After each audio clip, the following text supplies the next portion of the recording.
Hey, aren't you being hypnotized by the shiny, shiny covers? There is a lot to talk about. There are so many new comic books this week. We're going to have 2 special videos. One for all the awesome books from like DC and Archie and some cool crossovers, but this is a very special one for all the Marvel Legacy books. Marvel Legacy 1 kicked off last week by Jason Aaron and Assad Ribic and some all-star artists. It really set the stage for what's next in the Marvel Universe and the whole line. The whole line is it's all new storylines, new arcs, but some books are going back to the original numbering, all new arcs, and there's all these cool covers that pay homage. So there's this cool shiny, I don't think they've done this before, so it's lenticular, which you've seen a lot before, but it shines back to an old cover. But lots of awesomeness, so we're going to kick it off with the first of our Marvel Legacy books. All right, so we have Venom, number 155. This is one of the books that is returning to the legacy numbering. Marvel did their Marvel math, where they put a lot of numbers in a hat and they look away and then they pick a number out. Why not? And they're like, hey, that's what this number is going to be. Sure. But this has got the homage cover to the Spider-Man Brand New Day. Wow, actually quite a while ago. That was a while ago. But this is Mark Bagley doing the art and Mike Costa, who's been the regular writer on Venom. And this sees Eddie Brock, who you get some cool jailhouse stuff, some jailhouse fighting, and doing what he does best, which is be Venom and be the lethal protector.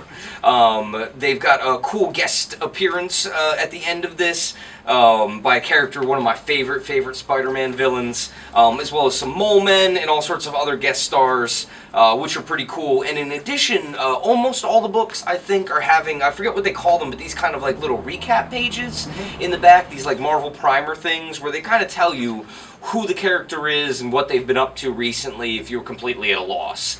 And also remember, just because this is issue 155 does not mean that you need to read 154 issues prior to this. Imagine this is a number 1. This is a brand new starting point. Be hypnotized by the shiny cover. It's what we call in the business a great jumping on point. There you go. You know, that's basically, right. Please read, and if you haven't read, start reading. Yeah. Hey, once upon a time, did you know that Wolverine's greatest archenemy, Sabretooth, was not in an X-Men book? He actually debuted in Iron Fist. Here's that classic cover. I don't know how the shiny's going to go. Yeah, I don't know. And Chris Claremont said, that guy is so awesome, we're going to put him in the X-Men and make him Wolverine's nemesis, and the rest was history. Yeah. This new awesome arc with Iron Fist by Mike Perkins on art and Ed Brisson on writing. They're bringing, it's a rematch. I don't think they fought each other in a long time, but this is Sabretooth round 2. And somehow Danny Rand needs Victor Creed to help him save Kunlun.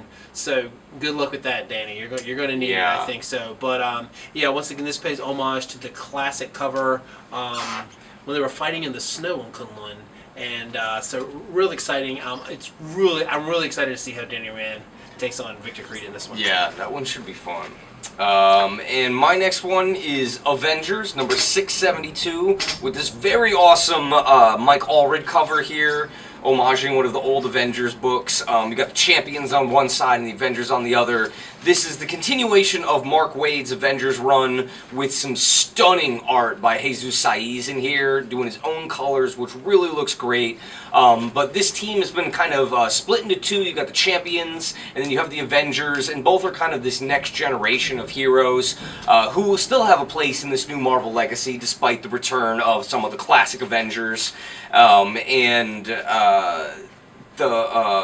You get the whole Vision crew, which is really cool, which is nice to kind of see after Tom King played them up, and Hercules and Spider-Man, and it's a good mix of the old and the new. This is definitely, you know, Mark Waid is really great at history and legacy, and he's really somebody who I think is good to kind of bridge the gap between the old and the new and make space for both of them. Yeah. And this, of course, is leading up to the weekly Avengers series, Yep. which is coming out pretty soon, which I forget the name of.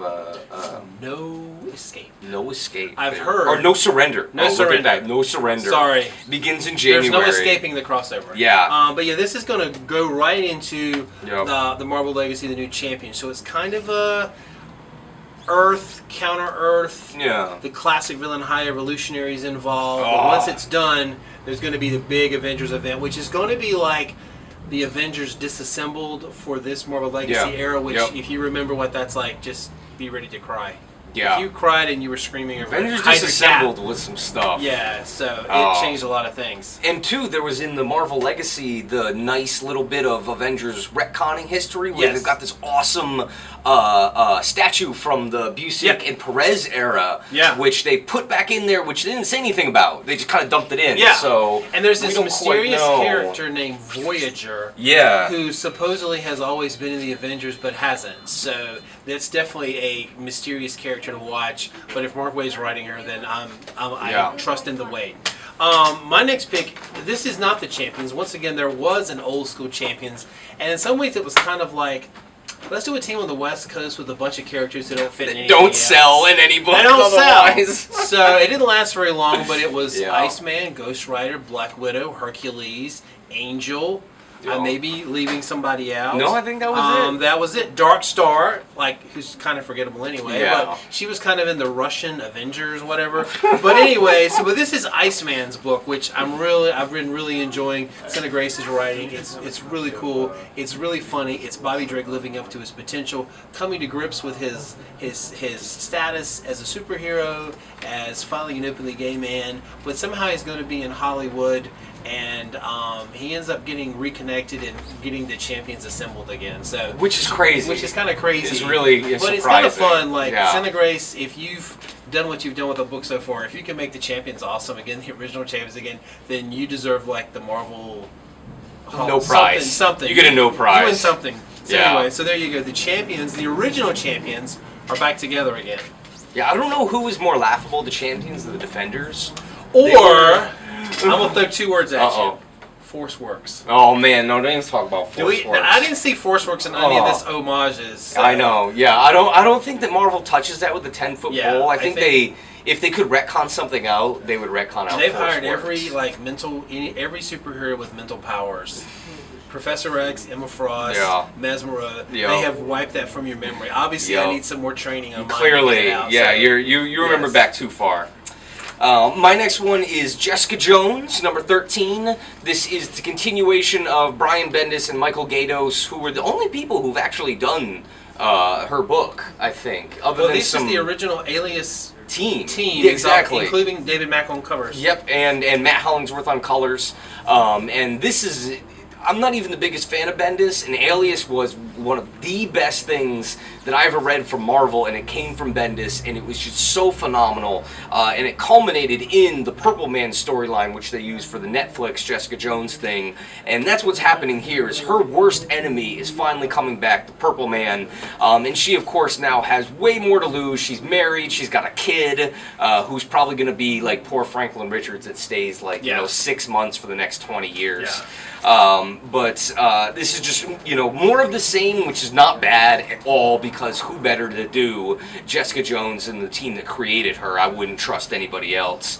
There's some guest stars in here, and who knows what devious crap the Purple Man's going to get up to. If you read the Purple Man story, it was heart-wrenching, and it was vicious and violent, and just really mean-spirited. And I know there are a lot of you out there, because a lot of friends of mine who say they love the Netflix shows, but they want more, they want more. Yeah. Come here, Xanadu has more. This is it. This continues Jessica's story. Yeah, they've reprinted all the Alias stuff, and like I said, they just chose the last storyline out of a whole ton that were really, really great, basically TV stories.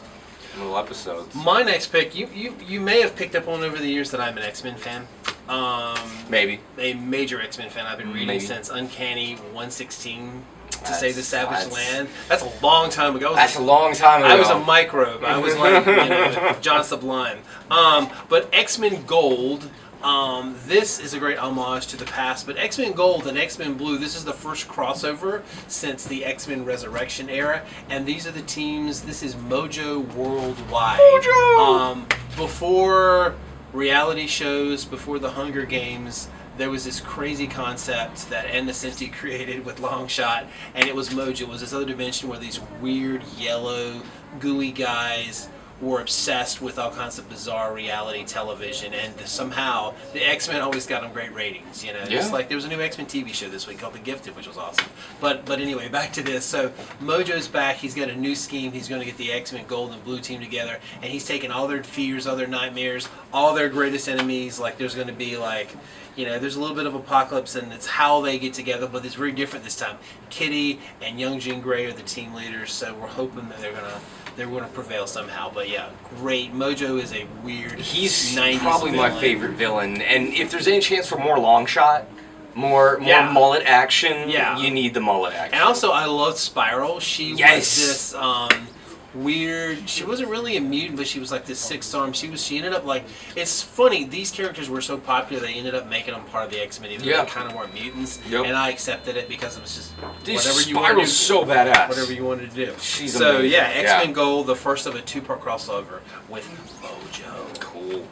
And my final pick is a serious blast from the 90s. Yes. We've got Spirits of Vengeance, #1. With an uncanny homage cover. Yeah, with an uncanny homage cover here. I don't know who was clamoring for this, but I'm all about it. You got Blade, Ghost Rider, Damien Hellstorm, and I don't even know who that is. Satana. Satana, that's right, that's right. We got Victor Geisler and David Baldion, who's really turning in some nice art here, bringing you the story of the Midnight Suns, or the Knights of Vengeance, as they were called at one point. But this has got lots of occult, cool magic stuff, some serious Ghost Rider action, who's been really lacking in the Marvel Universe, minus Robbie Reyes. I mean, I love Robbie, he's really cool, but there's definitely something about Johnny Blaze action. And Blade. I love Blade. We haven't seen Blade in I don't even know how long. So yes, very excited. I'm getting a call and it's saying, Will? Yeah, right? What's your last comic of the week? Before I forget, hey, one thing about Victor Geisler, he was, if you were a fan of his X-Men versus the Vampires and Dracula one, he did that, so he's bringing that supernatural stuff. Yeah. And Marvel Legacy, if you remember Marvel Legacy #1, okay, this person finally gave up. Thank you very much. It's all live here, folks. None of it's fake. No this is no fake news, no fake comic news. No. But if you remember Marvel Legacy #1, Robbie Reyes had a big role, and there was an original Ghost Rider. He was part of the prehistoric Avengers. So Spirits of Vengeance might be kind of a cool book just to try out to see how it fits into the all-big storyline. My final book is Royals. This is another X-Men homage to Days of Future Past, but this is all about the Royals, of course, the Inhumans, which they recently had a television show, but now they're in 2 books. But the Inhumans are out in space. They're looking for the cure to fight Terrigenesis. Novar, Marvel Boy's hanging out with them. Love Marvel Boy. What's tripping is Al Ewing, and we've talked about this before. Yeah. There's writers, and then there's Al Ewing. And we're talking about World Farms. And like the progenitors, and you think it was about the Inhumans and the Kree and all that stuff. It's bigger than that. It's beyond deeper. that. Yeah. So it's a new story called Fire from Heaven, the first of the new Inhumans books in the Marvel Legacy, and also the Black King. He's the Midnight King returns. That's going to be coming up in Black Bolt. So very cool. And some will they great ever art finally by get together? Maybe. And when Black Bolt finds out Medusa has found love, she's also found love with another Inhuman. Ooh. Romance and intrigue. Dirty. So yeah, there's a lot of new Marvel Legacy books stuff, for you with all kinds of lenticular covers. Great if you're a longtime fan, if you want to know all the history. Great jumping on point for new fans. And we still have Marvel Legacy 1 in stores here with all these own new books. Yeah. And then we've cloned Casey. He's also going to talk about more new books this week. But I'm gonna go rest up and dive into my Marvel Legacy to keep my professorship PhD. That's right. You gotta keep up on that. All right, guys. Thanks for watching.